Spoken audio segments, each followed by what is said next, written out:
கர்த்தருடைய வார்த்தையை கேட்பதற்கு வாழ்த்தி வரவேற்பதில் மிகுந்த சந்தோஷம். தேவன் நம்மை தம்முடைய வார்த்தையை கொண்டு நம்மை சந்திக்கிறார். கர்த்தருடைய வேதம் எழுதப்பட்ட வார்த்தை, is written word of God. வேதாகமம் எழுதப்பட்ட தேவனுடைய வார்த்தை. இயேசு கிறிஸ்து ஜீவனுள்ள தேவ வார்த்தை. இயேசு கிறிஸ்து ஜீவனுள்ள வார்த்தை. இது எழுதப்பட்ட வார்த்தை. இயேசு கிறிஸ்து ஜீவனுள்ள வார்த்தை. அவர் வார்த்தையானவர். ஆதியிலே வார்த்தை இருந்தது, அந்த வார்த்தை தேவனிடத்தில் இருந்தது, அந்த வார்த்தை தேவனாய் இருந்தது. அந்த வார்த்தை மாமிசமாகி கிருபையினாலும் சத்தியத்தினால் நிறைந்தவராய் நமக்குள்ளே வாசம் பண்ணினார். இந்த ஜீவ வார்த்தை, இதைத்தான் நாம் பேசுகின்றோம். ஆக இயேசு இந்த நாளில் நம்மை சந்திப்பார். அவருடைய வார்த்தையை கொண்டு நம்மை சந்திப்பார். இந்த நாளிலையும் நாம் கவனிக்க தவறிய ஒரு பாவத்தை நாம் கவனிக்கவிருக்கிறோம். கவனிக்க தவறிய பாவம். ஆனால் அது நம்ம பாவமாக பார்க்கல, கவனிக்க தவறி இருக்கோம். அல்லது புறக்கணிக்கப்பட்ட ஒரு பாவமாக அதை நினைக்காம விட்டுட்டோம். நெக்லெக்டட் சின், அன்நோட்டிஸ்ட் சின். அதை ஒன்றை நம்ம பார்க்க போகிறோம். என்னோடு கூட திருப்பிக் கொள்ளுங்கள். யாக்கோப்பு சபைகளுக்கு எழுதின பொதுவான நிருபம் 4ஆம் அதிகாரத்தினுடைய கடைசி 2 வசனங்கள். இப்பொழுது உங்கள் வீம்புகளில் மேன்மை பாராட்டுகிறீர்கள். இப்படிப்பட்ட மேன்மை பாராட்டல் யாவும் பொல்லாங்காயிருக்கிறது. ஆகையால் ஒருவன் நன்மை செய்ய அறிந்தவனாயிருந்தும் அதை செய்யாமற் போனால் அது அவனுக்கு பாவமாயிருக்கும். ஒருவன் நன்மை செய்ய அறிந்தவனாயிருந்தும் அதை செய்யாமற் போனால் அது அவனுக்கு பாவமாயிருக்கும். சபை விசுவாசிகளுக்கு, ஆதி சபை விசுவாசிகளுக்கு யாக்கோப்பு சீர்திருத்துவதற்கான நிறைய ஆலோசனைகளை வழங்குகிறார். முக்கியமாய் சபைக்கு ஒரு பெரிய தீமை, சபைக்கு ஒரு பெரிய நோய் என்னவென்றால் உலகத்தனம், உலக சிநேகம். மெல்ல மெல்ல மெல்ல மெல்ல உலகம் சபைக்குள்ளே ஜனங்களை கவ்விக்கொள்ள பார்க்கிறது. ஜனங்கள் உலக பிரகாரமாய் மாற ஆரம்பிக்கிறார்கள். உலகத்தாரை போல வாழ முயற்சிக்கிறார்கள். அவருடைய வாழ்க்கை, அவருடைய பேச்சு, அவருடைய நடவடிக்கை, அவருடைய செயல்பாடுகள், அவருடைய சிந்தனைகள் எல்லாமே உலகத்தாரை போல மாறுகிறது. ஆனால் தேவனுடைய வழி உத்தமமானது, மேன்மையானது, உன்னதமான ஒரு வாழ்வுக்கு தேவன் நம்மை அழைத்திருக்கிறார். அவர் நமக்கு வேறொரு வாழ்க்கை முறையை நமக்கு வைத்திருக்கிறார். தேவனுடைய வாழ்க்கை தரத்தை நாம் பின்பற்றாமல் உலகத்தாரை போன்ற ஒரு வாழ்க்கை தரத்தை நாம் பின்பற்றுவதை மிகுந்த கண்டிப்போடு, எச்சரிப்போடு அதற்கு எதிராக எழுதுகிறார் யாக்கோபு. அதில் ஒன்று என்ன? நிறைய பணம் சம்பாதிக்கணும். பணம் தான் முக்கியமானது. பணத்தை வச்சா தான் நம்மளை மக்கள் மதிப்பாங்க. பணம் இல்லைன்னா ஒரு நாய் கூட என்னை மதிக்காது அப்படின்னெல்லாம் நிறைய பேர் பேசுகிறத நீங்கள் கேட்பீங்க. அது சரியாக தான் தோணும். பணம் இல்லைன்னா நம்மளை மதிப்பாங்களா? மதிக்க மாட்டாங்க. அதனால ஒரு கல்யாணத்துக்கு போனாலும் ஏதோ சும்மா அன்னைக்கு ஒரு பெரிய வேஷம் போட்டு, அது என்னென்னமோ எங்கேயாவது கடன் வாங்கி நகைகளை எல்லாம் போட்டு நம்ம போனால் தான் நம்மளை நான் மதிப்பாங்கன்னு நினைக்கிறோம். 4 பேர் நம்மளை மதிக்கிற மாதிரி நம்ம போகணும். அப்போ நான் போட்டிருக்கிற ஆடைகள், காலில் போட்டிருக்கிற செருப்பு, கட்டியிருக்கிற கடிகாரம், நான் அணிஞ்சிருக்கக்கூடிய நகைகள், என்னுடைய அழகு, என்னுடைய செருக்கு எல்லாம் பார்த்து எல்லாரும் ஆச்சரியப்படணும், வாயில் கை வைக்கணும். அந்த அளவுக்கு நான் நடக்கணும், இல்லைன்னா யாரும் மதிக்க மாட்டாங்கன்னு சொல்லி மக்கள் எவ்வளவோ போராடுறாங்க. பாவம். வேத புஸ்தகம் அப்படி சொல்லவில்லை, உலகம் அப்படி சொல்லுகிறது. பணம் இருந்தால் தான் மதிப்பு. ஆனால் தேவனுடைய வார்த்தை அப்படி சொல்லவில்லை. நம்முடைய கண்ணியம் கிறிஸ்துவுக்குள் இருக்கிறது. நான் தேவனால் நீதிமானாக்கப்பட்டேன், தேவனோடு எனக்கு சமாதான உறவு இருக்கிறது, நான் தேவனுடைய பிள்ளை என்ற அதிகாரம் எனக்கு இருக்கிறது. எனக்கு கண்ணியம் கர்த்தர் கொடுத்திருக்கிறார். நான் கர்த்தருடையவன். ஒருவன் கர்த்தருடையவன் என்பான், இன்னொருவன் நான் தேவனுடைய நாமத்தை சொல்லுவான். நாம் அவருடையவர்கள் என்று கையெழுத்து போட்டிருக்கிறோம். ஆகவே அவருக்கு சொந்தமானவர்கள். இந்த உலகத்தில் யாருங்க ரொம்ப பெரியவங்க, யார் பெரிய உயர்ந்த ஜாதின்னு நீங்கள் கேட்டிங்கன்னா, இந்த உன்னதமான தேவனை யார் ஆராதிக்கிறாங்களோ அவங்க தான் உயர் ஜாதி, அவங்க தான் உயர்ந்த ஜாதி. ஆண்டவர் நம்மை அந்தகார இருளிலிருந்து நம்முடைய ஆச்சரியமான ஒளியினிடத்துக்கு வரவழைத்தவருடைய புண்ணியங்களை அறிவிக்கும்படி தேவன் நம்மை ராஜாக்களும் ஆசாரியர்களும் பரிசுத்த ஜாதியும் அவருடைய சொந்த ஜனமும் அவருடைய வீட்டாருமாய் நம்மை மாற்றியிருக்கிறார். நாம் தேவனுடைய வீட்டார், நாம் அவருக்கு பங்காளிகள். ஆகவே அவருக்குரியவர்கள் நாம். இந்த கண்ணியம் உங்களுக்கு வேண்டும். நீங்கள் உங்களை சாதாரணமானவர்களாக இருந்தாலும் கூட உள்ளத்தில் நீங்கள் நினைக்கணும், நான் தேவனுடைய பிள்ளை. எனக்கு ஒருவேளை அழகில்லை, எனக்கு ஒருவேளை அதிகாரம் இல்லை, எனக்கு ஒருவேளை நகைகள் இல்லை, பணம் இல்லை, எல்லாருக்கும் இருக்கிற மாதிரி பலதும் எனக்கு இல்லை வெளியில். ஆனால் நான் கண்ணியத்துக்குரியவன். கர்த்தருடைய உள்ளங்கைகளில் நான் வரையப்பட்டிருக்கிறேன். நான் அவருடைய கண்மணி. உன்னை தொடுகிறவன் கர்த்தருடைய கண்மணியை தொடுகிறான். நீங்கள் சாதாரணமானவர்கள் அல்ல, சர்வபூமியின் ஆண்டவர் உடைய பிள்ளைகள். நீங்கள் கவனிங்க, இந்த யோனா தப்பு தான் பண்ணுறாரு, தெய்வ சித்தத்தை விட்டு விலகித்தான் போகிறாரு. தர்ஷீஸுக்கு கப்பல் ஏறுறாரு. ஒரு 2500 கிலோமீட்டர் தள்ளி ஓடி போயிடலான்னு தான் நினைக்கிறாரு. செய்கிறதெல்லாம் தப்பு தாங்க, செய்கிறதெல்லாம் தப்பு தான். அவருக்கு ஒரு கப்பலில் ஒரு நல்ல ஸ்லீப்பர் கோச் ஒன்று கிடச்சிது பாருங்கள். அங்கே போயிட்டாரு. நல்ல ஏசி போட்ட ஒரு இடத்துல அவர் போய் உட்காந்துட்டாரு. நல்லா தூங்குறாரு. மேலே எல்லாம் கொந்தளிப்பு, மக்களுக்குள்ள கொந்தளிப்பு, கடலில் கொந்தளிப்பு இவரால் தான் இல்லையா? ஆனால் ஒன்று பாருங்க, எல்லாரும் அவங்கவுங்க சாமிகளை கும்பிடுறாங்க, இவர் மட்டும் தூங்குறார். அந்த கப்பலை நடத்துகிறவங்க வந்து சிலர் வந்து, ஏப்பா நடக்கிறதெல்லாம் உனக்கு தெரியாதா? நீ இப்படி தூங்குறியே, எவ்வளோ அனௌன்ஸ்மெண்ட் நாங்கள் கொடுத்துட்டோம், எத்தனை தடவை சொல்லிட்டோம், எல்லாரும் எழுந்து அவங்கவுங்க சாமிகளை கும்பிடுங்கன்னு சொன்னால் நீ மட்டும் இப்படி தூங்குறியே, நீ யார்? எவ்விடத்தான்? ஓம் குலதெய்வம் எது? எங்கேருந்து வர்ற, எங்கே போகிற அப்படின்னு கேட்டதுக்கு அவன் சுருக்கமாக எழுந்து நின்று என்ன சொன்னான் தெரியுமா? நான் வானத்தையும் பூமியை உண்டாக்கின கர்த்தருடைய சேவகன், ஊழியக்கார். அந்த ஒரு வார்த்தை எவ்வளோ பயங்கரமான வார்த்தை. பதறிப்போனார்கள். நீங்கள் சாதாரணமானவர்கள் அல்ல, வானத்தையும் பூமியை உண்டாக்குன கர்த்தருடைய பிள்ளைகள். உங்கள் கண்ணியம் எவ்வளோ பெருசு பார்த்தீங்களா? நீங்கள் கடன் வாங்கி கண்ணியத்தை நீங்கள் சேர்க்கணும்னு நினைக்கிறீங்க? மனுஷங்கிட்ட ஏன் கண்ணியத்துக்காக பிச்சை எடுக்க போகிறீங்க? அவங்க மதிச்சா என்னங்க, மதிக்காட்டா நமக்கு என்ன? நீ போட்டிருக்கிறது அழுக்கு துணியாக இருந்தாலும், நீ நடந்து போகிறதா இருந்தாலும், செருப்பு இல்லாமல் இருந்தாலும், உனக்கு நீ ஒருவேளை மற்றவங்களோட ஒப்பிட்டு பார்க்கும்போது ஒன்றும் இல்லாட்டியும் நீ தேவனுடைய பிள்ளை, கர்த்தருடைய பிள்ளை. அவருடைய செட்டைகளின் நிழல்ல நீ அடைக்கலம் புகுந்திருக்கிறாய். உன்னதமானவருடைய மறைவில் இருக்கிறவன் சர்வ வல்லவருடைய நிழலில் தங்குவான். அது நீங்கள் சாதாரணமானவர்கள் அல்ல. நாம் பரலோகத்தில் ஒரு நாள் அவரோடு கூட நிரந்தரமாய் உட்கார போகிறோம். ஆக இதெல்லாம் மனதில் கொள்ள வேண்டும் நீங்கள். ஆக கண்ணியம் நமக்கு கர்த்தர் கொடுத்திருக்கிறார். பணத்தினால் வராது, நகையினால் வராது. உங்களுடைய அந்தஸ்தை நீங்கள் செல்வாக்கை பெருக்கிக் கொள்வதனால் அதனால் கிடைப்பது அல்ல. மனுஷர் கொடுப்பதல்ல கண்ணியம், கர்த்தர் கொடுப்பது அதுதான் கண்ணியம். மனுஷரால் புகழப்படுகிறவன் அல்ல, தேவனால் புகழப்படுவது தான் உத்தமம். மனுஷருடைய பார்வையில் பெரியாளாக இருப்பதல்ல, கர்த்தருக்கு முன்பதாய் பெரியவனாய் இருப்பது தான் முக்கியம்.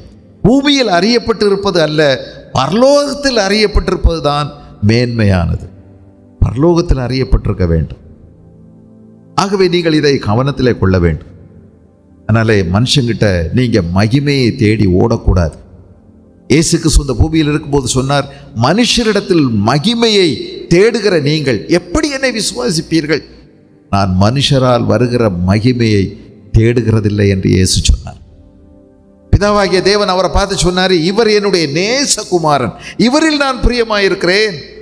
அதுதாங்க பரலோகத்திலிருந்து கொடுக்கப்பட்ட சாட்சி. யார்கிட்டையுமே அவர் மரியாதைக்காக அலைந்ததில்லை. ஆகவே நமக்கு இயேசு கிறிஸ்து நல்ல முன்னுதாரணமாக இருக்கிறார். இங்கே நீங்கள் கவனிச்சிங்கன்னா, பணம் பணம் பணம் பணம் பணம் சேகரிக்கணும். அங்கே போகணும், இங்கே போகணும், அப்படி போகணும், இப்படி செய்யணும், அதை செய்யணும், இதை செய்யணும், எல்லாம் செஞ்சு எப்படியாவது நிறைய பணத்தை சேகரிக்கணும். பணத்தை எங்கேயாவது போட்டு நிறைய சம்பாதிக்கணும், நிறைய வட்டி சேர்க்கணும், பெருக்கிக்கிட்டே போகணும். அதன் மூலமாக அதை வாங்கணும், இதை வாங்கணும், அதை வாங்கணும், அதை வாங்கணும், அதை செய்யணும், இதை செய்யணும், நம்மளை 4 பேர் மதிக்கிற மாதிரி நம்ம பெரிய அளவில் இருக்கணும். மனுஷனுக்குள்ளே எவ்வளோ கொதிப்பு கிடக்குது இல்லை, எவ்வளோ கொந்தளிப்பு நடந்துக்கிட்டு இருக்குது. இதை வச்சு தான் ஜெபிக்கிறாங்க. அதனால தான் பல நேரங்களில் உங்கள் ஜெபங்கள் கேட்கப்படுறதில்லை. நீங்கள் இச்சித்தும் உங்களுக்கு கிடைக்கவில்லை. நீங்கள் கொலை செய்தும் பொறாமை உள்ளவர்களாயிருந்து அடையக்கூடாமல் போகிறீர்கள். நீங்கள் சண்டையும் யுத்தமும் பண்ணியும் நீங்கள் விண்ணப்பம் பண்ணாமல் இருக்கிறதுனாலே உங்களுக்கு சித்திக்கிறதில்லை. அப்படியே ஜெபம் பண்ணாலும் நீங்கள் உங்கள் இச்சைகளை நிறைவேற்ற வேண்டும் என்று இந்த பண ஆசை, இந்த பொருளாசை, இந்த உலக ஆசைகளை நிறைவேற்றணும்னு சொல்லி நீங்கள் தகாத விதமாக ஜெபம் பண்ணுறதுனால உங்கள் ஜெபத்துக்கு பதிலே வர்றதில்லை. இயேசுவை நம்ம தேடாம இயேசு என்ன கொடுப்பார், என்ன தருவார், இயேசுவிடமே நம்ம தேடிட்டு இருக்கிறோம். அதுதான் நம்முடைய குறைபாடு. இதுதான் உலகத்தனம் என்று வேதம் சொல்லுகிறது.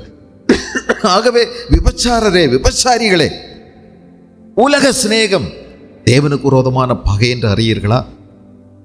ஆக திட்டமிடுறாங்க, நிறைய திட்டமிடுறாங்க. போய் அங்கே போகணும், இங்கே போகணும், வெளிநாடு போகணும், அங்கே ஒரு வாய்ப்பை தேடி போய் அங்கே நம்ம வேலை செய்யணும், நிறைய சம்பாதிக்கணும். பணம் கூட நீங்கள் நிறைய சம்பாதிக்கலாம். பணம் சம்பாதிச்சு யாருக்கு சம்பாதிக்கிறீங்க? உங்களுக்கு உங்களுக்கு உங்களுக்கு உங்களுக்கு எனக்கு எனக்கு எனக்கு என் குடும்பத்துக்கு, என் பிள்ளைகளுக்கு, என் பரம்பரைக்கு நிறைய நான் சேர்த்து வைக்கணும் சேர்த்து வைக்கணும் சேர்த்து வைக்கணும் அப்படின்னு சொல்லி நம்ம என்ன செய்கிறோம்? நிறைய சேர்த்து வைக்க நினைக்கிறோம். அப்படி சேர்த்து வச்சு யாருக்குமே கொடுக்காம எனக்கே வேணும் எனக்கே வேணும்னு நினைக்கிறது, அதுதாங்க பாவம். இங்கே எழுதியிருப்பாருங்க, ஒருவன் நன்மை செய்ய அறிந்தவனாக இருந்தும் அதை செய்யாமற் போனால் அது அவனுக்கு பாவமாக இருக்கும். நீ நிறைய பொருள் சம்பாதிக்கிற, பணம் சம்பாதிக்கிற, சொத்து சம்பாதிக்கிற, எல்லாம் சம்பாதிக்கிற, ஆனால் நீ 4 பேர் கொடுக்கலன்னா அது எவ்வளோ பெரிய துரோகம். எதுக்காக கடவுள் கொடுக்கிறார்? எதுக்காக ஒரு மனுஷங்கிட்ட சொத்து? சொத்து யாருக்குள்ளது? இந்த உலகமும் அதன் நிறைவும் பூமியும் அதன் குடிகளும் யாருடையவர்கள்? கர்த்தருடையவர்கள். தங்கமாக இருக்கட்டும், வெள்ளியாக இருக்கட்டும், பொன்னாக இருக்கட்டும், தாமிரமாக இருக்கட்டும், வைரமாக இருக்கட்டும், மரகதமாக இருக்கட்டும், மாணிக்கமாக இருக்கட்டும், இந்த பூமியில் உள்ள எல்லா கனிமங்களும், எல்லா விதமான விலை கூடிய பொருட்களும், உலகமும் இயற்கை அத்தனையும் தெய்வத்துக்குரியது, அவருடையது தான். ஒருவேளை உன் கைக்கு அது நிறைய எட்டலாம், நீ நிறைய சம்பாதித்து சேர்க்கலாம், ஆனால் இது நீ ஒரு ஆளே வைத்துக் கொள்வதற்காக உன்னிடம் கொடுக்கப்படவில்லை. நீ அநேகருக்கு அதை பங்கிட வேண்டும், அதை கொடுக்க வேண்டும். அதுக்கு தான் கொடுக்கிறார், கொடுப்பதற்காகத்தான் கொடுக்கிறார். இதை நீங்கள் அறியணும். இஸ்ரவேல் ஜனங்களை நான் உங்களை ஆசீர்வதிப்பேன்னு சொன்னது எதுக்கு? நீங்கள் மற்றவங்களுக்கு ஆசீர்வாதமாக இருப்பதற்கு. கர்த்தர் நம்மை ஆசீர்வதிக்கிறார் என்றால் மற்றவர்களுக்கு நாம் ஆசீர்வாதமாக இருப்பதற்காகவே ஆசீர்வதிக்கிறார். ஆகவே நாம் மற்றவர்களோடு அதை பங்கிட்டு கொள்ள வேண்டும். இல்லாதவர்களுக்கு பவுலப்போஸ்தலனை நீங்கள் கவனிச்சிங்கன்னா, அவர் கூடார தொழில் அவருக்கு தெரிஞ்ச ஒரு நல்ல வித்தை. அவரால் நல்ல நவீனமாக கூடாரங்கள் செய்ய முடியும்.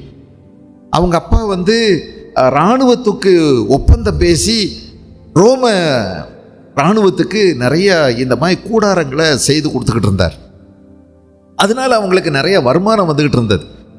நுணுக்கமாக நவீனமாக எப்படியெல்லாம் அழகாக தூக்கிட்டு போவதற்கு எளிமையாக, லேசாக, ஆனால் உறுதியாக, கிளியாத அளவுக்கு எப்படி கூடாரம் செய்ய வேண்டும் என்ற நுணுக்கத்தை அவர்கள் அறிந்து வைத்திருந்தார்கள். அதற்கு என்ன பொருள் வாங்கணும், எங்கே கிடைக்கும், எதை செய்யணும், அதை அவர் செய்தார். பல நேரங்களிலும் தன்னுடைய வருமானத்துக்கு அவருடைய கைகளை கொண்டே அவர் வேலை செய்து அவர் சம்பாதித்து கொண்டார். ஆனால் அப்படி சொல்கிறாரு, இல்லாதவர்களுக்கும் கொடுக்கும்படி இந்த கைகளே வேலை செய்தது என்று சொல்லுகிறார்.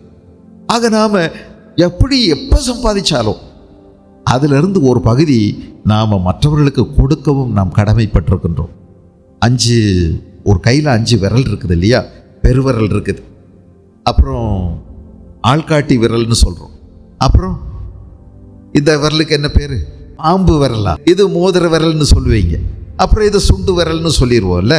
சரி, இந்த 5 விரலில் நம்ம சில விஷயங்களை நம்ம கவனிக்கணும். ஒன்று, இது பெருவிரல் நம்ம சம்பாதிக்கிறதுல ஆண்டவருக்கு கொடுக்கணும். சதானா ஆண்டவருக்கு நம்ம கொடுக்கணும். ஆண்டவருக்கு அதில் ஒரு சின்ன பகுதி இருக்குது. சின்ன பகுதி இல்லை, எல்லாமே ஆண்டவருக்குள்ளே தான். அதை நீங்கள் தெரிஞ்சுக்கணும். ஒரு நாளைக்கு வேலைக்கு போகிறீங்க, 500 கிடைக்குது, 700 கிடைக்குது, சகலமும் அவருக்குள்ளது தான். ஆனால் அவருக்குள்ளது என்பதற்கு அடையாளமாக அதிலிருந்து ஒரு சின்ன பகுதியை கொடுக்க சொல்லி பழைய ஏற்பாட்டில் சொல்லியிருந்தார். 10ல் 1 பங்கு ஆண்டவருக்குள்ளது என்பதை நீங்கள் அறிஞ்சு நீங்கள் பயன்படுத்தணும் என்பதற்கு அடையாளமாக 10ல் 1 கொடு அப்படின்னு சொல்லியிருந்தார். புதிய ஏற்பாட்டில் 10ல் 1 தான் அப்படின்னு சொல்லலை, அன்புனால கொடுன்னு சொல்லிட்டாரு. சட்டத்திட்டம் கட்டுப்பாடு எதையும் வைக்கலை. சாதாரண இவ்வளவு கொடுக்கணும் கட்டாயம் அப்படின்னு நம்மளை வற்புறுத்தலை. நீ சந்தோஷமாக கொடுக்கலாம், ஆனால் கர்த்தருக்கு கொடுக்கணும். 1. 2வது, இந்த விரல் சொல்லுது பாருங்க, கடன் வாங்காதன்னு சொல்லுது. கடனை வாங்காது, யார்கிட்டையும் கடன் வாங்காது. சாதாரண முடிஞ்ச அளவு உங்களுடைய வாழ்வில் கடன் வாங்காதிருங்கள். கடன் வாங்கிட்டீங்கன்னா யார்கிட்ட நீங்கள் வாங்குனீங்களோ அவங்களுக்கு நீங்கள் அடிமை தான் பெற. நிறைய உங்களுக்கு பொய் சொல்லணும், பயப்படணும், விலகி ஓடணும், இது எதுக்கு வாக்குறுதி தவறணும். முடிஞ்ச அளவு கடன் வாங்காதீங்க.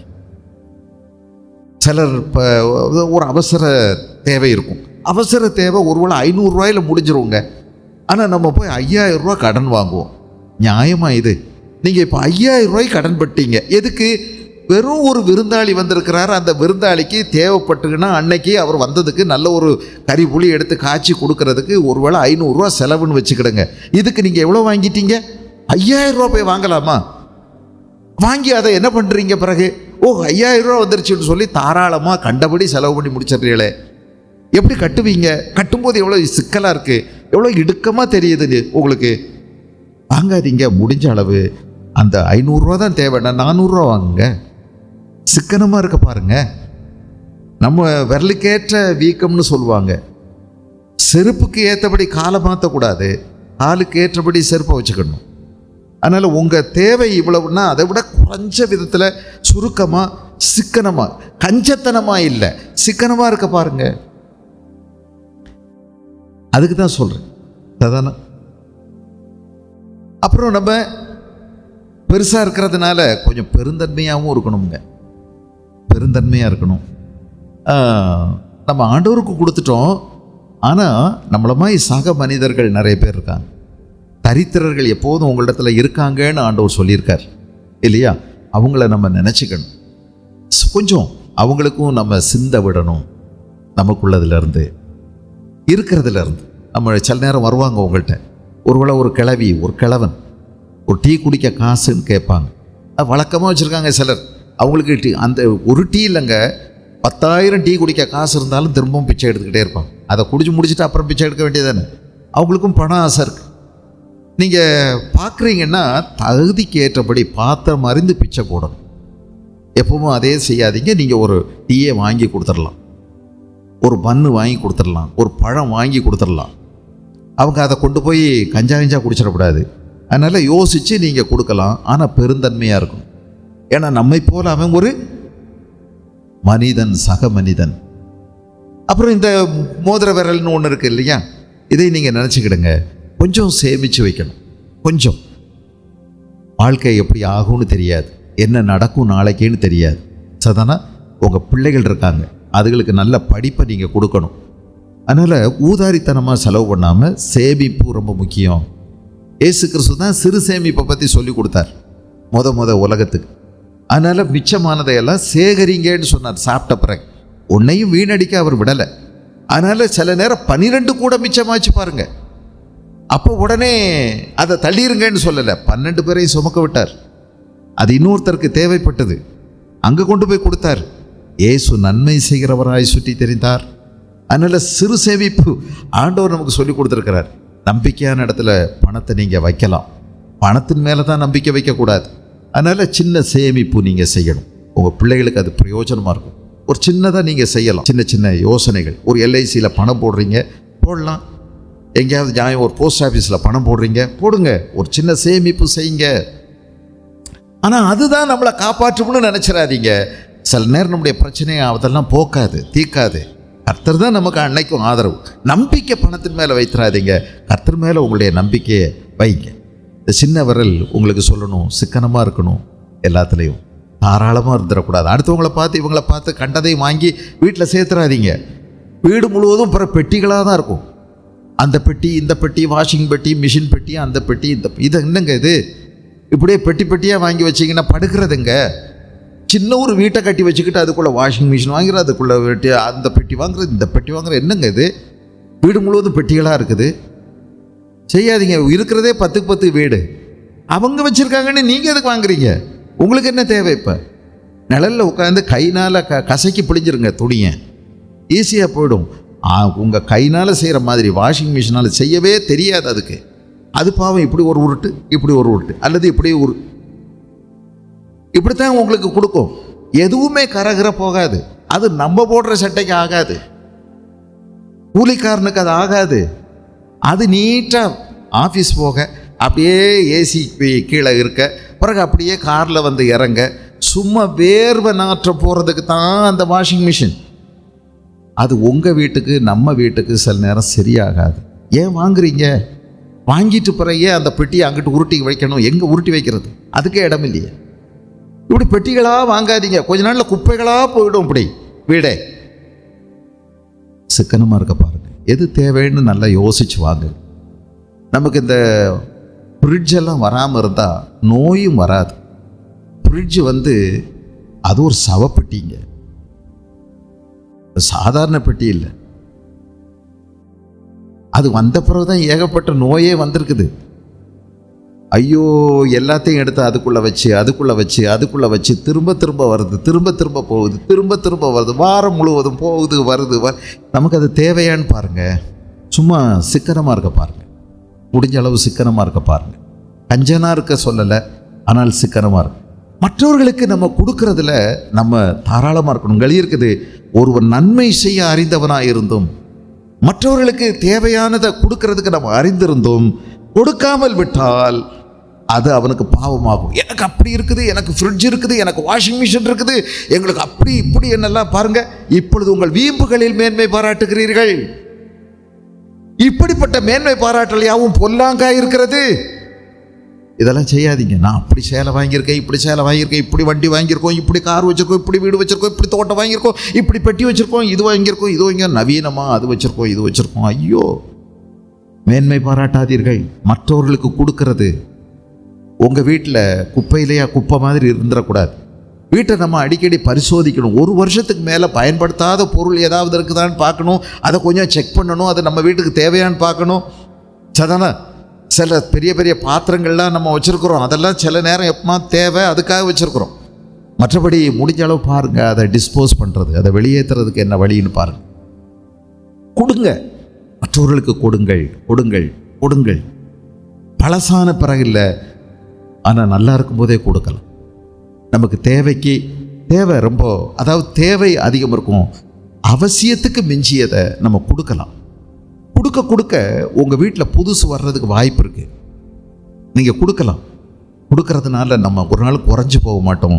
ஆனால் வச்சுக்கிட்டு மேன்மை பாராட்டாதீங்க, பெருமையாக பேசிகிட்டு இருக்காதீங்க. அதனால் ஒருவர் நன்மை செய்ய அறியணும் அப்படின்னு சொல்லியிருக்கு. இது ஒரு பாவம் என்று வேதம் சொல்கிறோம். பாவம்னா என்ன அப்படின்னு ஒரு 7 இடத்துல எழுதியிருக்கு.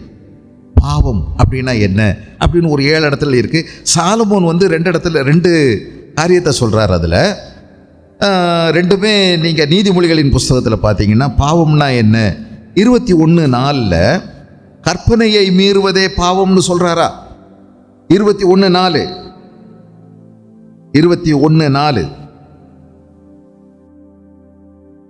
ஜாக்கிரதை, மேட்டிமையான பார்வையும் அகந்தையான மனமுள்ள துன்மார்க்கர் போடும் வெளிச்சமே பாவம். மேட்டிமையான பார்வை, அகந்தை, மனமுள்ள துன்மார்க்கர் போடும் வெளிச்சமே பாவம்.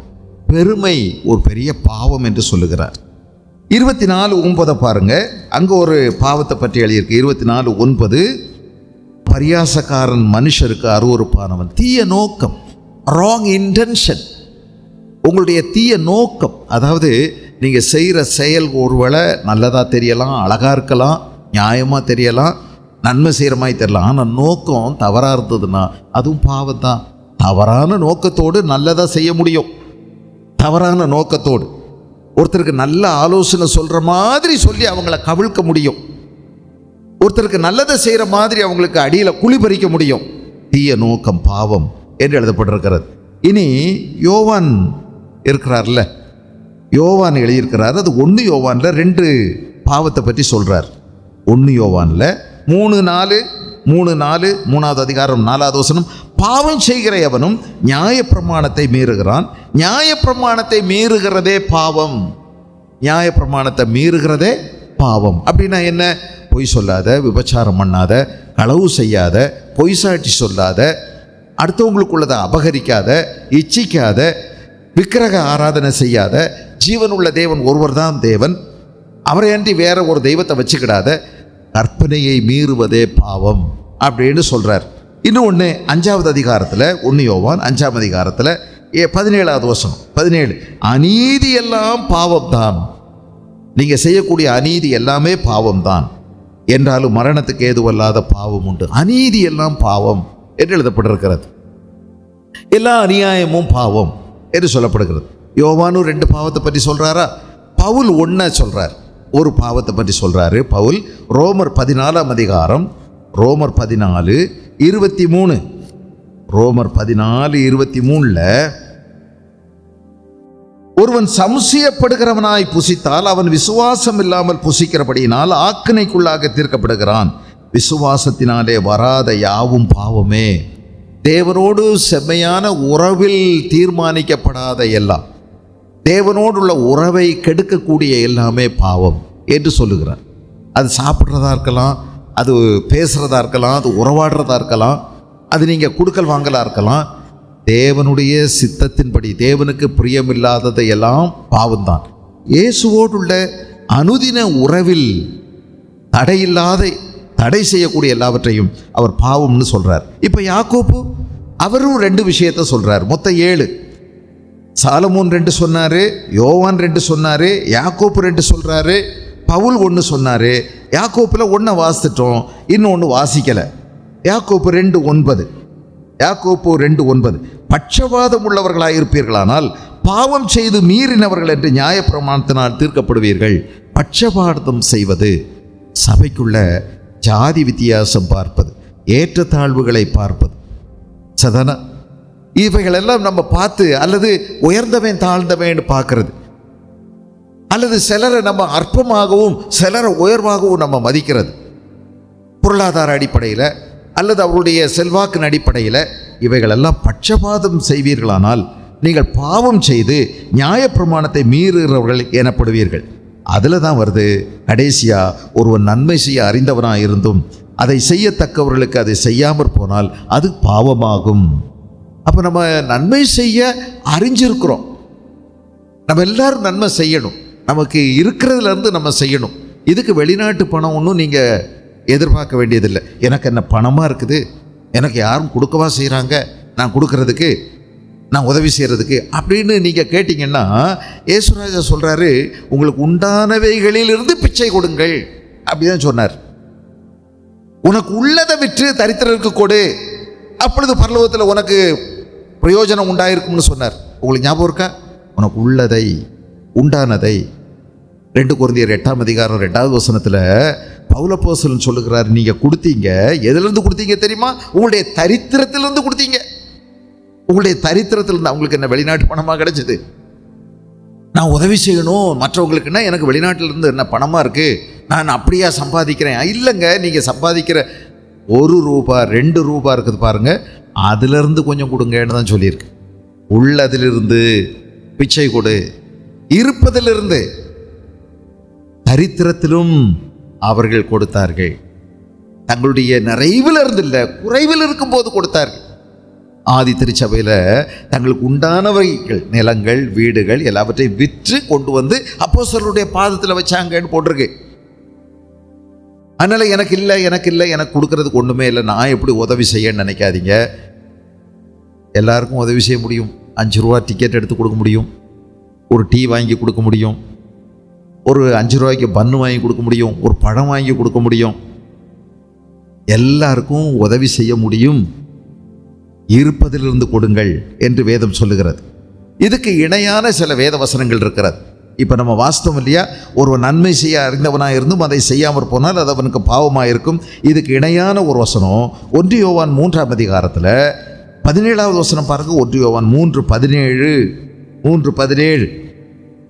ஒருவன் இவ்வுலக ஆஸ்தி உடையவனாயிருந்து தன் சகோதரனுக்கு குறைச்சல் உண்டு என்று கண்டு, அவனுக்கு தரித்திரம் இருக்குது, கஷ்டப்படுறான் அப்படின்னு தெரிஞ்சு தன் இருதயத்தை அவனுக்கு அடைத்து கொண்டால் அவனுக்குள் தேவ அன்பு நிலை கொள்கிறது எப்படி? என் பிள்ளைகளே, இவராவது என் பிள்ளைகளேன்னு சொல்றார். ஆனால் யாக்கோபு கூப்பிட்டா விபச்சாரிகளேன்னு சொல்லிடுறார் இல்லையா? இவர் பரவாயில்ல, அவரை விட ரொம்ப இறக்கம் கூடினவர் போல இருக்குது. என் பிள்ளைகளை வசனத்தினாலும் நாவினாலும் அல்ல, கிரியையினாலும் உண்மையினாலும் அன்பு கூற கடவோம். உனக்கு உலக ஆஸ்தி, உனக்கு மற்றவனை விட உன் பக்கத்து வீட்டுக்காரனை விட கொஞ்சம் கூடுதலாக இருக்குது, ஆண்டவர் கொடுத்துருக்கிறாரு. அப்படி இருக்கும்போது உன் பக்கத்து வீட்டுக்காரன் நீ நல்லா பொரியல் நல்லா வறுத்து சும்மா சிக்கன் 65 மனம் அடுத்த வீட்டுக்கு அப்படி போயிட்டுருக்கு. அந்த வீட்டில் அன்னைக்கு கஞ்சி காய்ச்சறதுக்கு அரிசி இல்லை, தரித்திரத்தில் இருக்காங்க தெரிஞ்சா நீ எப்படிங்க இதெல்லாம் இந்த வீட்டுக்கு மனத்தை பரப்பி விட்டுட்டு நீ மூக்கு முட்டை அடிக்கிறது? கொஞ்சம் அவங்கள யோசி. அதான் சொல்லியிருக்கு, அவனுக்கு இதயத்தை அடைக்காத. அப்போ உடனே அவன் ஒரு 500 ரூபா இருந்தால் கொடுங்கங்க, ரொம்ப பிள்ளைகள் ரொம்ப கஷ்டத்தில் இருக்காங்க, அரிசி வாங்குறது காசு இல்லைன்னு சொன்ன உடனே, அப்போது அந்த மூக்குத்தியை கொண்டு வா, அந்த கம்மலை கழட்டிட்டு வா, அந்த செயினை வை. இப்படி கேட்டு அவங்கள இன்னும் எவ்வளோ பெரிய வேதனைக்குள்ளாக்குறோம்ல. எத்தனை பேருங்க இப்படி மேலும் அவர்களை கொடுமைப்படுத்துகிறார்கள். அவங்களுக்கு என்ன செஞ்சிருக்கணும்? கொஞ்சம் கைமாறு கருதாமல் உதவி செய்ய வேண்டும். ஆனால் அப்படி செய்கிறது இல்லையே. வட்டிக்கு வேணா கொடுப்பாங்க, ஆனால் ஒரு நாளும் தானம் பண்ண மாட்டாங்க. உனக்கு எப்படி ஆசீர்வாதம் ஆண்டவர் கொடுப்பாரு? யோசித்து பாருங்க, இது பாவமாக இருக்காதா?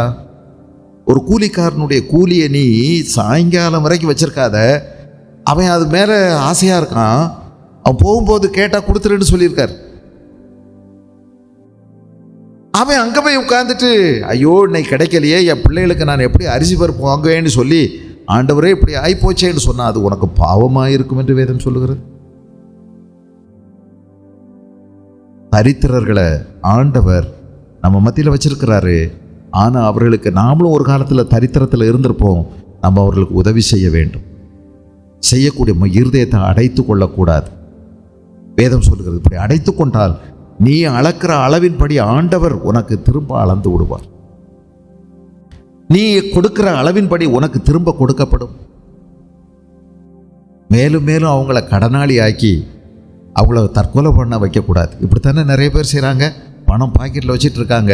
எப்படா கேட்பான் அந்த எளியவன், அவன் ஏற்கனவே இல்லாதவன், அவனை இன்னும் சுரண்டி வாங்கிறதுக்காக கொண்டு போய் வட்டிக்கு கொடுக்குறாங்க அவங்களுக்கு. இந்த பணம் அவங்களுக்கு எப்படி ஆசீர்வாதமாக இருக்கும்? அவன் வீட்டில் தற்கொலை நடக்குது பார்த்தீங்களா? அவன் பொண்டாட்டி எப்படி போகிறா பார்த்தீங்களா? அவன் பிள்ளை திடீர்னு சாகுது பார்த்தீங்களா? அவனுக்கு எதிர்பாராம முடிவு வருது பார்த்தீங்களா? சம்பாதிச்சது என்ன ஆகுது? நல்லா இருக்காங்களா அவங்க? பணத்தை வட்டி கொடுக்காதேன்னு சொல்லியிருக்குது. அதில் முக்கியமாக உன் சகோதரனானவனுக்கு வட்டி வாங்காதேன்னு சொல்லியிருக்கு. ஒரு சின்ன வட்டி போடுறது தவறுன்னு சொல்ல முடியாது, ஆனால் வட்டிக்காகவே நீ கொடுக்கக்கூடாது. ஆனால் வட்டிக்கு தான் நம்ம சில நேரங்களில் வாங்குகிறோம். ஆனால் நம்ம எளியவர்கள் நம்மிடத்தில் கேட்கும்போது 100 ரூபாய் 200 ரூபா 500 ரூபா கேட்கும்போது வட்டிக்கு கொடுக்காதீங்க. கொஞ்சம் நஷ்டப்பட்டாலும் பரவாயில்ல, கைமாறுகிறதாமல் உதவி செய்யுங்கள். யேசுராஜா சொன்னார், நீ விருந்துக்கு கூப்பிடும் போது யாரை கூப்பிடுற? உனக்கு கொடுத்தவங்க, உன்னை மாதிரி இருக்கிறவங்க, அந்தஸ்தில் இருக்கிறவங்கள கூப்பிடுற, அவங்க உன்னை திருப்பி கூப்பிடுவாங்க, பதிலுக்கு பதில் சரியாக போயிடும். நீ செய்யும்போது அப்படி செய்யாத, இல்லாதவங்கள கூப்பிடு. திருப்பி நீ வாங்கிட்டன்னா உனக்கு பரலோகத்தில் பிரதிபலன் இருக்காது. இதுதான் ஆண்டவர் ஏழைக்கு இறங்குகிறவன் கர்த்தருக்கு கடன் கொடுக்கிறான் என்று எழுதப்பட்டிருக்கிறது. அதனால் உன் இருதயத்தை அடைச்சிக்கிடக்கூடாது அப்படின்னு சொல்லியிருக்கு. இதுக்கு இணையான இன்னொரு வசனம் இருக்குது. நீதிமொழிகள் 3ஆம் அதிகாரம். நீதிமொழிகள் 3ஆம் அதிகாரத்தில் 27வது வசனம், 3:27 நன்மை செய்யும்படி உனக்கு திராணி இருக்கும்போது அதை செய்யத்தக்கவர்களுக்கு செய்யாமல் இராதே. பார்த்தீங்களா? நன்மை செய்யும்படி உனக்கு திராணி இருக்கும்போது. ஏங்க, யாராவது உங்களை நினச்சிட்டாங்கன்னா ஒரு உதவிக்கு, அது ஒரு பெரிய ஆண்டவர் செய்த கிருபைன்னு நினச்சிக்கிடுங்க. உங்கள்கிட்ட எனக்கு கொஞ்சம் இந்த ஒரு தேவை, அவசரம், திடீர்னு உங்கள் நினைவு தான் எனக்கு வந்துச்சு அப்படின்னு சொன்னால் கொஞ்சம் யோசிங்க. சும்மா காமெடி பண்ணுறவங்களெல்லாம் யோசிக்க சொல்லலை. நீங்களும் கவனமாக இருக்கணும். நீங்கள் ஏமாளியாக கோமாளியாக வாழணும்னு நான் சொல்லலை. ஜாக்கிரதையாக இருக்கணும். நல்லா வாங்கிட்டு போய் தண்ணி அடிக்கிறவங்களுக்கு நீங்கள் திரும்ப திரும்ப உதவி செய்ய முடியாது. ஜாக்கிரதையாக இருக்கணும். செய்யத்தக்கவர்களுக்குன்னு ஒரு வார்த்தை போட்டிருக்குது. அதுக்கு தகுதியானவங்களாக இருந்தா உன்னை நினச்சி வந்துட்டா உன்னால் முழுவதும் கொடுக்க முடியலைன்னு வைங்க. உங்கள்கிட்ட 1000 ரூபா கேட்குறாங்க. உடனே 1000 ரூபா எடுக்கிறதுக்கு இல்லை, பரவாயில்ல. ஆனால் அத்தியாவசியம் என்ன என்று பார்த்து ஒரு 200 ரூபா கொடுக்கலாமே. ஒரு 200 ரூபா பாருங்க. நன்மை செய்யப்படி உனக்கு திராணி இருக்கும்போது அதை செய்யத்தக்கவர்களுக்கு, அதுக்கு சரியானவர்களை பார்க்கும்போது செய்யாமல் இராதே. உன்னிடத்தில் பொருள் இருக்கையில் உன் அயலானை நோக்கி நீ போய் திரும்பி வா, நாளைக்கு தருவேன் என்று சொல்லாதே. நீங்கள் எந்த கோயிலில் போயினா இந்த பிரசங்கம் உங்களுக்கு கிடைக்கும். ஏன்னா இயேசுராஜாவுடைய உயர்ந்த வாழ்க்கை முறை பாருங்க. நம்மளை எப்படி ஒரு சமுதாயத்தில் மாற்றங்களை செய்யக்கூடியவர்களாக ஆண்டவர் வைக்கணும்னு விரும்புகிறார் பார்த்தீங்களா? இயேசுராஜாவுடைய வழிமுறையை பார்த்தீங்களா? உங்களை மேன்மையானவர்களாக வைக்கணும்னு நினைக்கிறார். மற்றவங்களை போல நாம் நடக்கக்கூடாது. உங்ககிட்ட பொருள் இருக்கும்போது இருக்குது, போய்ட்டு நாளைக்கு வா தர்றேன்னு சொல்லாத. அவருடைய தேவையை நீ உணர்ந்து அது உண்மையாக இருக்குமானால் அதற்கு நீ எதையாவது செய். அச்சமின்றி உன்னிடத்தில் வாசம் பண்ணுகிற உன் அயலானுக்கு விரோதமாய் தீங்கு நினையாதே. ஒருவன் உனக்கு தீங்கு செய்யாதிருக்க காரணமின்றி அவனோட வழக்காடாதே. இதெல்லாம் சின்ன சின்ன பாவங்கள்ங்க. சின்ன சின்ன சின்ன சின்ன பாவங்கள். இதெல்லாம் கவனிக்கிறோமா நம்ம? கவனிக்கப்படாமல் விடுகின்ற பாவம் இவைகள். கண்டுகொள்ளாமல் விடப்படுகின்ற பாவம். எத்தனை பாவம் எப்படி செய்கிறோம் ஒரு நாளைக்கு? யோசிங்க. நீங்கள் ஜாக்கிரதையாக இவைகளையெல்லாம் சீர்படுத்த வேண்டும். நம்ம கொலை செய்யலை, அல்லது விபச்சாரம் பண்ணலை, திருடலை, கொள்ளையடிக்கலை, கெட்ட வார்த்தை பேசலை, சரிதான், அதெல்லாம் பாவம். அதுதான் பாவம்னு நினச்சிக்கிட்டு இருக்கும்போது இல்லை இல்லை இல்லை, இப்படி நாம் கவனிக்கப்படாத, கவனிக்காமல் விட்டு விடுகின்ற பல பாவங்கள் இருக்கிறது. உனக்கு ஒருவன் தீங்கு செய்யாதிருக்க காரணமின்றி அவனோட வழக்காடாதே. இதுவும் பாவம்தான். இதெல்லாம் ஆண்டவருடைய வசனம் சொல்லுகிறது. இதற்கு இணையான இன்னொரு வசனம் இருக்கிறது. எபிரேயர் எழுதின நிருபம் 13ஆம் அதிகாரம், எபிரேயர் 13, யாக்கோப்புக்கு முன்னாடி எபிரேயர் 13 16வது வசனத்தை பாருங்க. 16, அன்றியும் நன்மை செய்யவும் தான தர்மம் பண்ணவும் மறவாதிருங்கள். இப்படிப்பட்ட பலிகள் மேல் தேவன் பிரியமாயிருக்கிறார். என்ன செய்ய மறந்துடாதீங்க. நன்மை செய்ய அப்படின்னா என்ன? நல்லது செய்ய, நன்மை செய்யவும் தான தர்மம் பண்ணவும் மறவாதிருங்கள். இயேசுவை பற்றி என்ன அழகாக எழுதியிருக்கு பார்த்தீங்களா?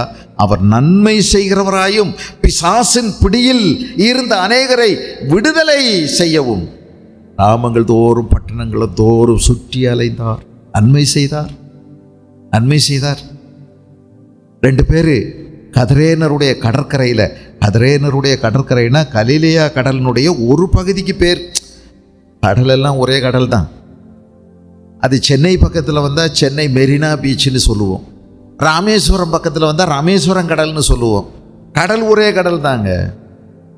இங்கே வந்ததுனால இந்த கடல்னு சொல்கிறோம். அங்கே இருந்தால் அந்த பேர். திபேரியான்னு திபேரியா கடல். எல்லாம் ஒரே கலிலேயா கடல் தான். அந்த பக்கம் இந்த பக்கம் அந்த ஊரை பற்றி வச்சு அந்த ஊர் கடற்கரை, இந்த ஊர் கடற்கரைன்னு சொல்கிறது தான். கதரேனருடைய கடற்கரைன்னா அப்படி ஒரு கடற்கரை. இப்போ எங்கே போச்சுன்னு தேடிட்டு இருக்காதீங்க மேப்பில். கலிலேயா கடல் தான். அங்கே 2 பேர் கல்லறை பக்கத்தில் வாசம் பண்ணி இருந்திருக்கிறாங்க. அவங்க 2 பேருக்கும் துணி கிடையாது. அவங்க கல்லை எடுத்து தங்களையே கொட்டிக்கிட்டு அந்த ரத்தத்தை சிந்துறதை பார்த்து அதே குடித்து சந்தோஷம் அவங்களுக்கு காயப்படுத்திக்கிட்டு அந்த வழியில் யாரும் போக முடியலை. அவங்கள சங்கிலியெல்லாம் கட்டி வச்சு பார்த்தாங்க. ஒருவராலையும் கட்டுப்படுத்த முடியலை. விட்டு தொலைச்சிட்டாங்க. ரொம்ப அன்பானவங்க. பொண்டாட்டி, பிள்ளை, அப்பன், ஆத்தா, சித்தப்பா, பெரியப்பா, மாமே, மச்சான் எல்லாரும் சேர்ந்து இனி இவனை வச்சிருந்து முடியலை அப்படின்னு சொல்லி துக்கத்தோடு அனுப்பி விட்டாங்க. எவனாவது பணத்தை கொண்டு வந்து புதப்பானுங்க, அந்த பணத்தை திங்கிறது அவங்க வேலை. அவங்கெல்லாம் சுடுகாட்டு மாடர்கள். பாருங்க என்ன நடந்துச்சு. அகோரிகளாக அங்கே இருக்கிறாங்களே, இயேசு அவர்களை தேடி போனார். அவங்களுக்குள்ள இருந்த பிசாசை விரட்டினார், லேகியோன் பிசாசை.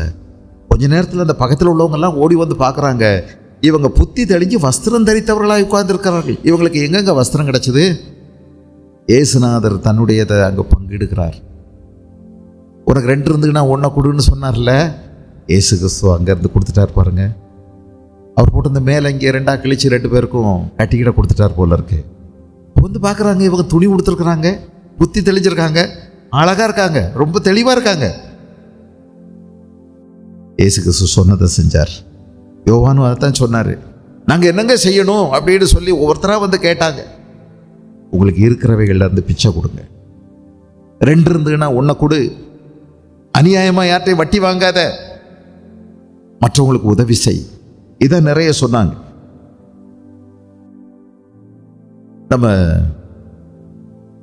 மற்றவர்களுக்கு செய்யணுமே. இப்படிப்பட்ட பலிகள் மேல் தேவன் பிரியமாக இருக்கிறார். நன்மை செய்யவும் தான தர்மம் பண்ணவும் மறவாதிருங்கள். இப்படிப்பட்ட பலிகள் மேல் ஸ்தோத்திர பலியிடுகிறவன் தேவனை மகிமைப்படுத்துகிறான்னு சொல்லிட்டு அதுக்கு அடுத்தான் இதை சொல்லியிருக்கு. தேவன் இதை பலியாக ஏற்றுக்கொள்ளுகிறார். அவருக்கு சுகந்த வாசனை இது. செய்ய உங்க வெளிச்சம் பிரகாசிக்கட்டும். உங்க கூட ஆண்டவர் இருக்கிறார். நீங்க உண்மையிலே ஜீவனுள்ள தேவனை ஆராதிக்கிறீர்கள் என்று சொல்லாமலேயே நீங்க செலுத்துகிற அன்பினால் வெளிப்படும், விளங்கப்படும். ஆக நீங்க என்ன செய்யணும்? நாம இயேசு நமக்கு சொன்ன இந்த மாதிரியை நம்ம பின்பற்றணும். இயேசு கிறிஸ்து ஒரு மனுஷனை பற்றி சொன்னார். அவன் லூக்கா எழுதின சுவிசேஷம் 12ஆம் அதிகாரத்தில் இருக்குது. பொருளாசையை குறித்து எச்சரிக்கையாக இருங்கள். ஒருவனுக்கு எவ்வளவு திரளான ஆஸ்தி இருந்தாலும் அது அவனுக்கு ஜீவன் அல்ல அப்படின்னு சொல்லிட்டு ஒரு மனுஷனை பற்றி உதாரணத்துக்கு சொன்னார் இல்லையா? அது உண்மையான ஒரு உதாரணம் கூட, அது சாதாரணம் அல்ல. லூக்கா எழுதின சுவிசேஷம் 12ஆவது அதிகாரத்தில் நீங்கள் பார்க்க முடியும். 15வது வசனத்திலிருந்து அல்லாமலும் அவர்களுக்கு ஒரு ஓமையை சொன்னார். நடந்த சம்பவத்தை சொன்னார். இயேசுநாதர் ஒரு நாள் கட்டுக்கதை சொல்லவே இல்லை. ஐஸ்வர்யம் உள்ள ஒருவனுடைய நிலம் நன்றாய் விளைந்தது. அவன், நான் என்ன செய்வேன்? என் தானியங்களை சேர்த்து வைக்கிறதுக்கு இடமில்லையே, நான் ஒன்று செய்வேன். என் களஞ்சியங்களை இடித்து பெரிதாக கட்டி எனக்கு விளைந்த தானியத்தை என் பொருட்களையும் அங்கே சேர்த்து வைத்து பின்பு அவனுக்கு என்ன குழப்பம் பாருங்க.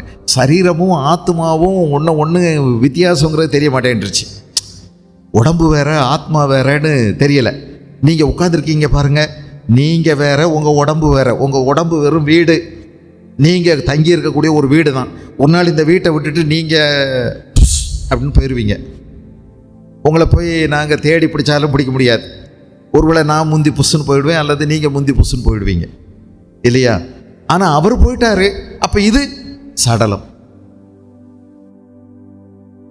நல்லா தானே பேசிட்டு இருந்தார். இப்போ இருந்தார், நேற்று பேசினார் என் கூட. ஆமாம் பேசினாரு.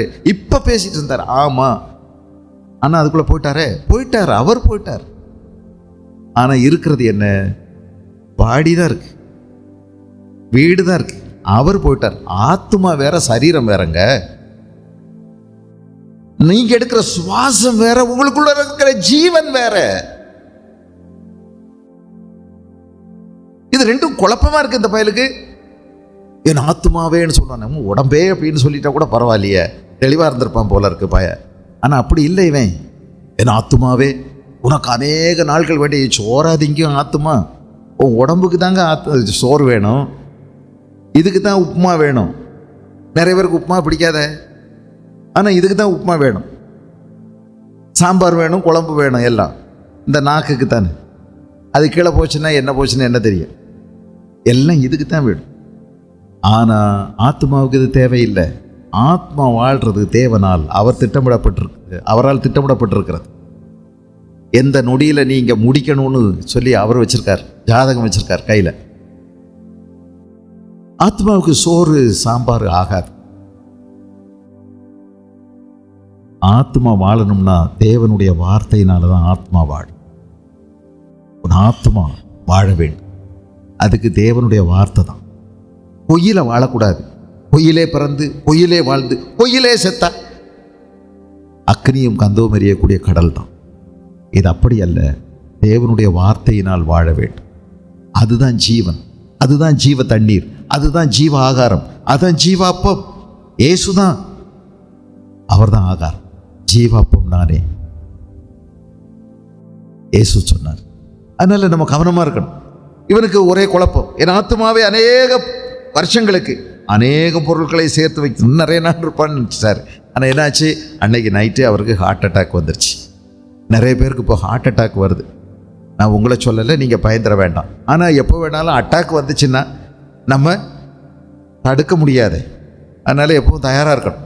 அட்டாக் அப்படின்னா ரைட், ஆனால் யாரோ அட்டாக் பண்ணிட்டாங்க என்ன அப்படின்னு சொல்லி சரி டாட்டான்னு சொல்லிட்டு சந்தோஷமாக நான் போயிட்டு வரேன், யாரும் அழாதீங்க, நான் நல்ல இடத்துக்கு போகிறேன்னு என்ன செஞ்சிடணும், சொல்லிடணும்.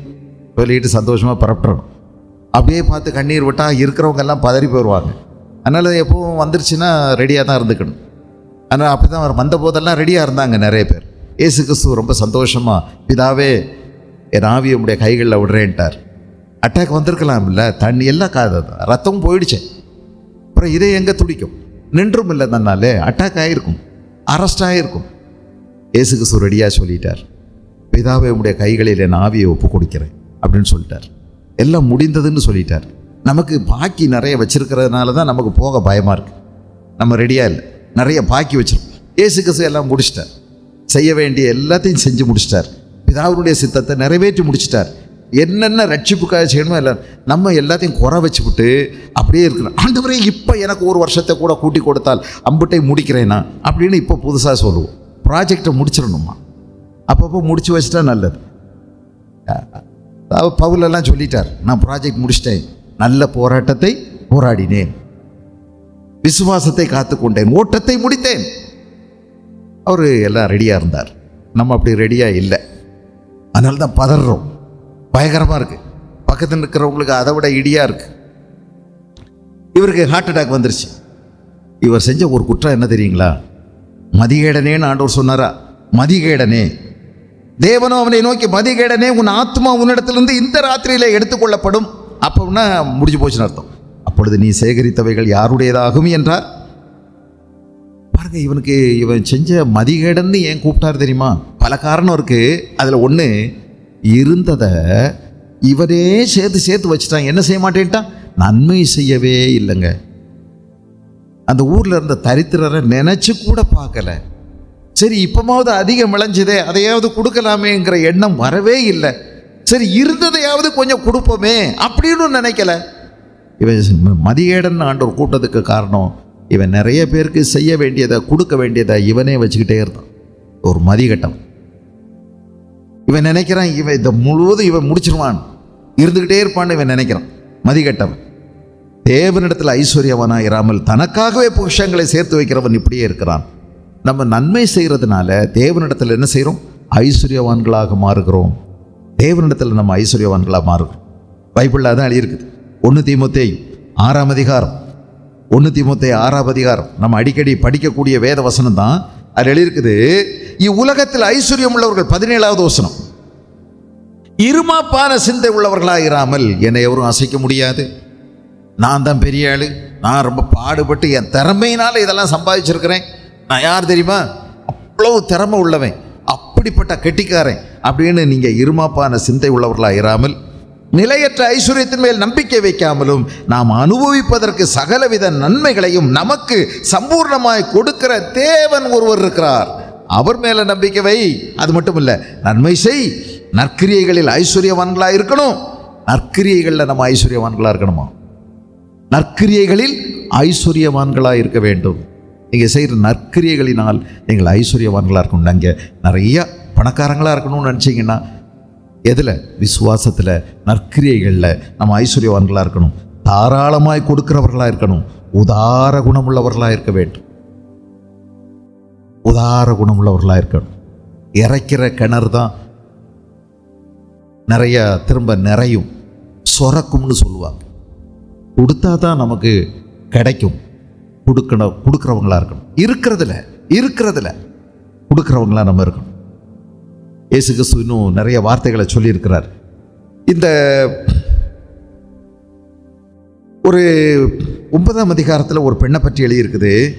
அவளுக்கு கிரேக்க மொழியில் அவளுடைய பேர் தொற்காள். ஆனால்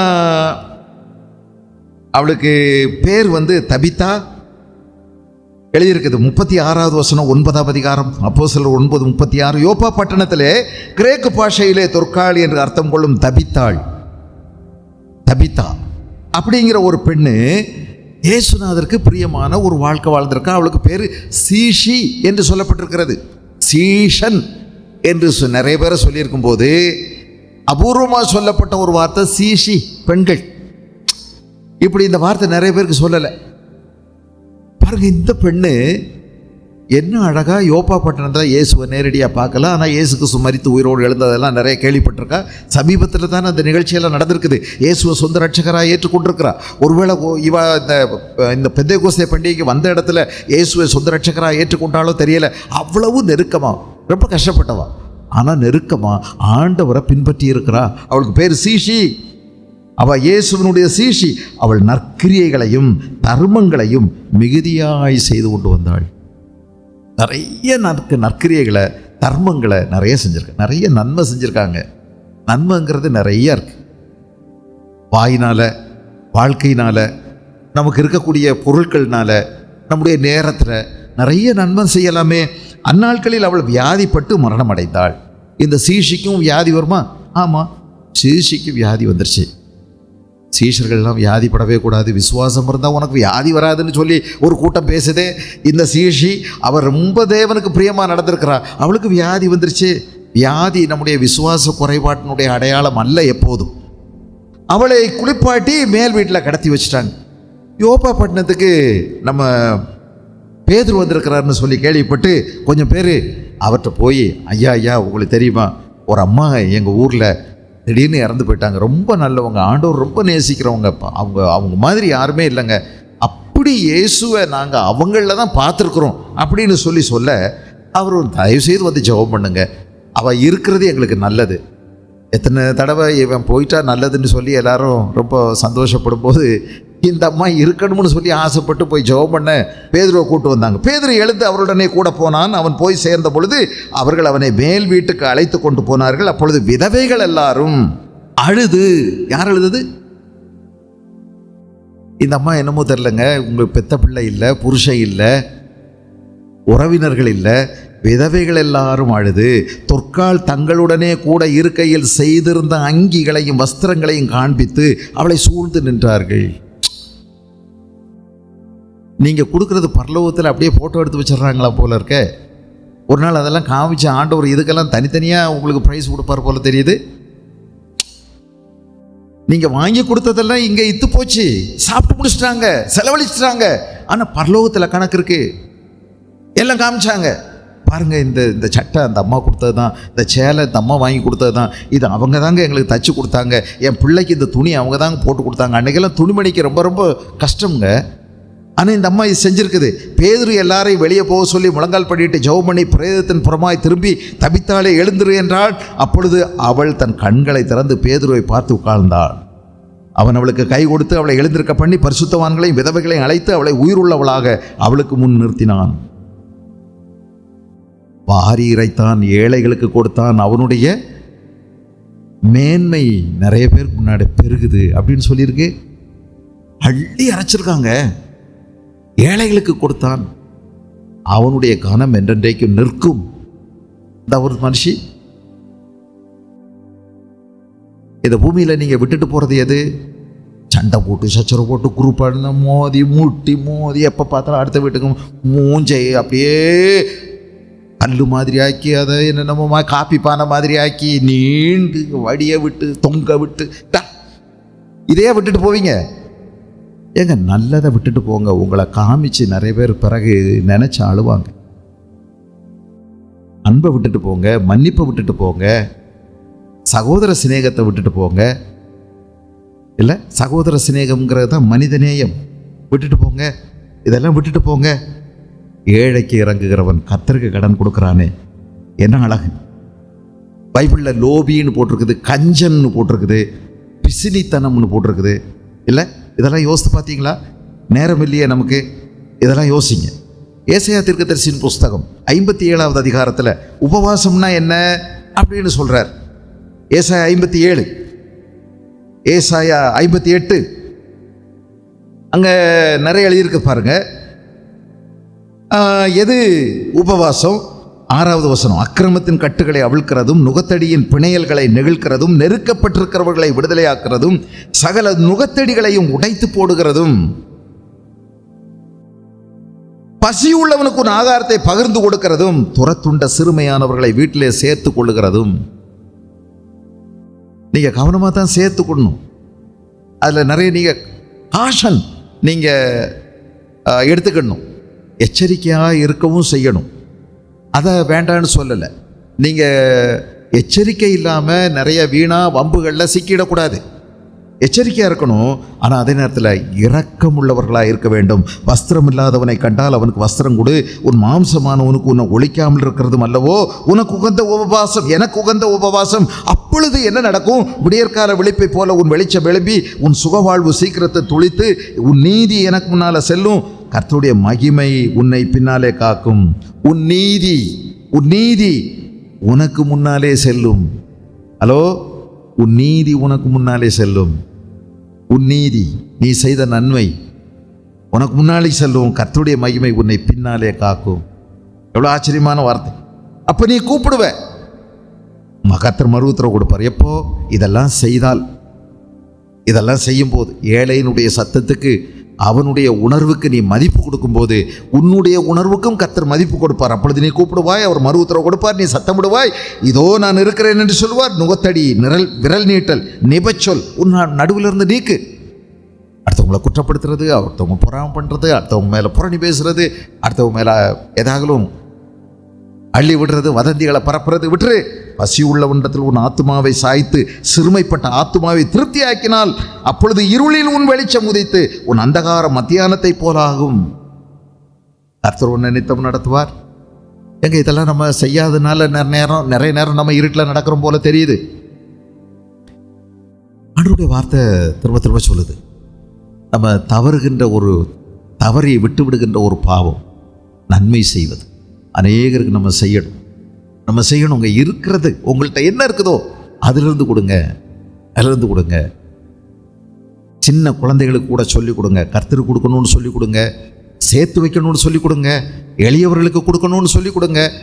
பிறந்த நாள் வரும்போது, அல்லது ஒரு கிறிஸ்மஸ் வரும்போது, ஒரு நல்ல நாள் வரும்பொழுது நம்ம பக்கத்து வீட்டில் உள்ள ஒருத்தருக்கு ஏதாகலும் ஒன்று செய்யணுமே, அதை நினைக்க சொல்லுங்க. நன்மை செய், தேசத்தில் குடியிருந்து நன்மை செய் என்று வேதம் சொல்லுகிறது. நன்மை செய். நிறைய வசனங்கள் இருக்கு. விசேஷமாக விசுவாச குடும்பத்தாரை நினச்சிக்கிடுங்கன்னு சொல்லியிருக்கு. கலாத்தியர் 6:10 சதனா 2 ரோமர்களது நிருபத்தில் உள்ள வசனத்தை 12ஆம் அதிகாரத்தில் உள்ள வசனத்தை ஞாபகப்படுத்தி முடிச்சிடுறேன். 12 ரோமர் 12:8 வசனத்தை பாருங்க.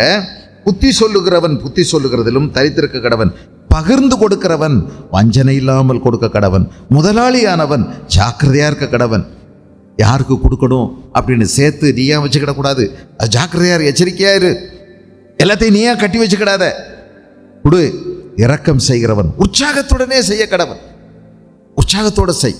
நன்மை செய்யறதுல சோர்ந்து போகாத. உற்சாகத்தோட செய். யாருக்கு? உன்னை எதிர்த்தவங்களுக்கும் செய். உன்னை வேண்டான்னு சொன்னவங்களுக்கு செய். உன்னை விரோதிக்கிறவங்களுக்கு செய். உன் மேல பொறாமையா இருக்கிறவங்களுக்கு செய். உனக்கு தீமை செஞ்சவங்களுக்கு செய். உன்னை சபிச்சவங்களுக்கு செய். எல்லாருக்கும் செய். நன்மை செய். உங்கள் அன்பு மாயமற்றதாக இருப்பதாக. சகோதர சிநேகத்திலே ஒருவர் மேல் ஒருவர் பட்சமாயிருங்கள். கனம் பண்ணுகிறதிலே ஒருவருக்கு ஒருவர் முந்தி கொள்ளுங்கள். 13வது வசனம். பரிசுத்தவான்களுடைய குறைவிலே அவர்களுக்கு உதவி செய்யுங்கள். அந்நியரை உபசரிக்க நாடுங்கள். அந்நியர்.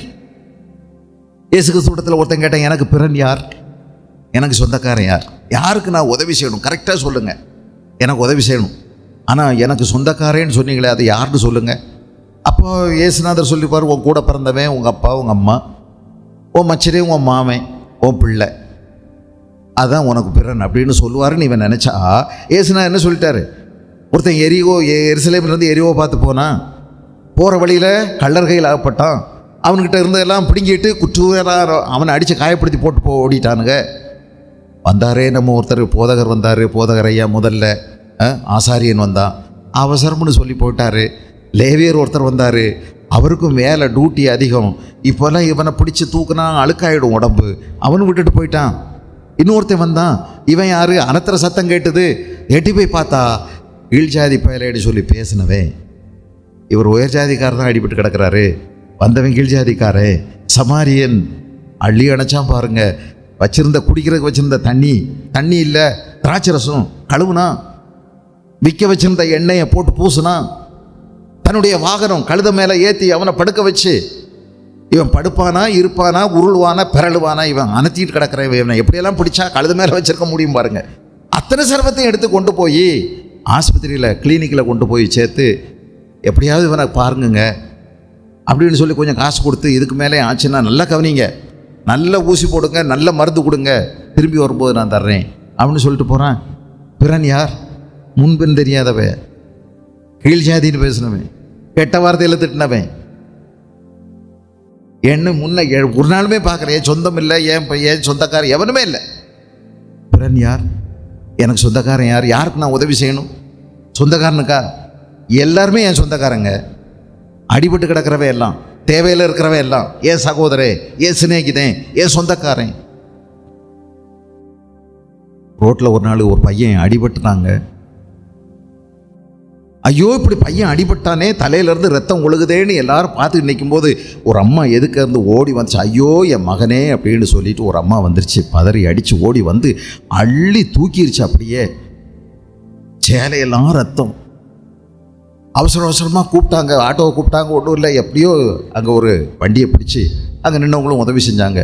கொண்டு போய் பக்கத்தில் ஆஸ்பத்திரியில் சேர்த்தாங்க.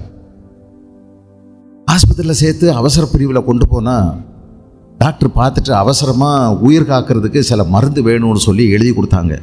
நம்ம ஆஸ்பத்திரி பக்கத்தில் உள்ள மருந்து கடைக்கு ஓடி போய் மருந்து வாங்கினா 8000 ரூபா பில்லு வந்துருச்சு. இந்த அம்மாட்ட 8000 ரூபா அப்போதைக்கு இல்லை. அப்போ சொன்னாங்க, ஐயா இந்த வாட்சை வச்சுக்கிட்டு நீங்கள் அப்புறம் கூட நான் கொடுக்குறேன் அப்படின்னு சொல்ல அவர் ஏற்றுக்கிட மாட்டேன்ட்டார். உன் செல்ஃபோனை கொடுன்ட்டார். செல்ஃபோனை வச்சிருச்சு. இந்த மருந்தை வாங்கிட்டு அவசரமாக உள்ளே ஓடி போய் டாக்டர்கிட்ட கொடுத்து காப்பாற்ற சொல்லி பதறுது. இந்த மருந்து கடைக்காரர் மெல்ல எழும்பி, எவ்வளோ காசு வாங்கலாம், இது நடக்கிறத வச்சு ஒருவேளை ரொம்ப முடிஞ்சு போச்சுன்னா அதுக்கு தக்கபடி, இல்லை பிழைச்சிக்கிட்டான்னா அதுக்கு தக்கபடி அப்படின்னு சொல்லி இவர் நினச்சிக்கிட்டு அந்த பக்கத்தில் உள்ள ஆஸ்பத்திரி அவசர பிரிவுக்கு போய் எட்டி பார்க்கலாம்னு போகும்போது இந்த அம்மா அங்கே நின்று பதறிக்கிட்டே நிற்கிது. எப்படி இருக்குதுன்னு கேட்டேன். இப்போ கொஞ்சம் பரவாயில்ல, ஆபத்து கட்டத்தை தாண்டிட்டான் அப்படின்னு இந்த அம்மா சொன்னாங்க. இவர் லேசாக எட்டி பார்த்தா அவர் பையங்க, அது அவர் பையன்.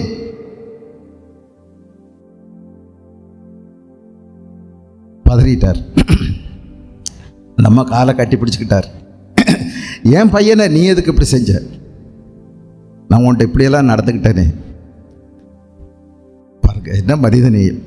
இது வெறும் மனிதநேயம் இல்லை, தெய்வீக அன்பினால் செய்யப்படுவது. தேவன் பேரில் உள்ள அன்பு. மனிதநேயம் செய்கிறதுக்கும் தெய்வ சகோதர சிநேகத்துக்கும் வித்தியாசம் இருக்கு. மனிதநேயம் நிறைய பேர் செய்வாங்க, அதை ஃபோட்டோவை எடுத்து அதை யூடியூப்பில் போடுவாங்க. அந்த பாராட்டையும் அந்த மதிப்பையும் திரும்பி வாங்கிக்கிடுவாங்க, அவங்களே ஏற்றுக்கொள்வாங்க. ஆனால் தேவன் பேரில் உள்ள சகோதர, தேவனுடைய அன்பில் செய்கிறவங்க தங்களுடைய சுய விளம்பரத்துக்காக செய்ய மாட்டாங்க. மதிப்பையும் மரியாதையும் அவங்களே அதை திரும்பி ஏற்றுக்கொள்ள மாட்டாங்க. தேவருக்குரியது அவங்க மறைஞ்சுக்கிட பார்ப்பாங்க. நமக்கு உதவி செய்ய எத்தனையோ வாய்ப்புகள் வருகிறது. உதவி செய்வோம், நன்மை செய்யவும், தான தர்மம் பண்ணவும் மறவாதீர்கள். இப்படிப்பட்ட பலிகள் மேல் கர்த்தர் பிரியமாக இருக்கிறார். ஒருவன் நன்மை செய்ய அறிந்தவனாயிருந்தும் அதை செய்யத்தக்கவர்களுக்கு செய்யாமற் போனால் அது அவனுக்கு பாவமாகும்.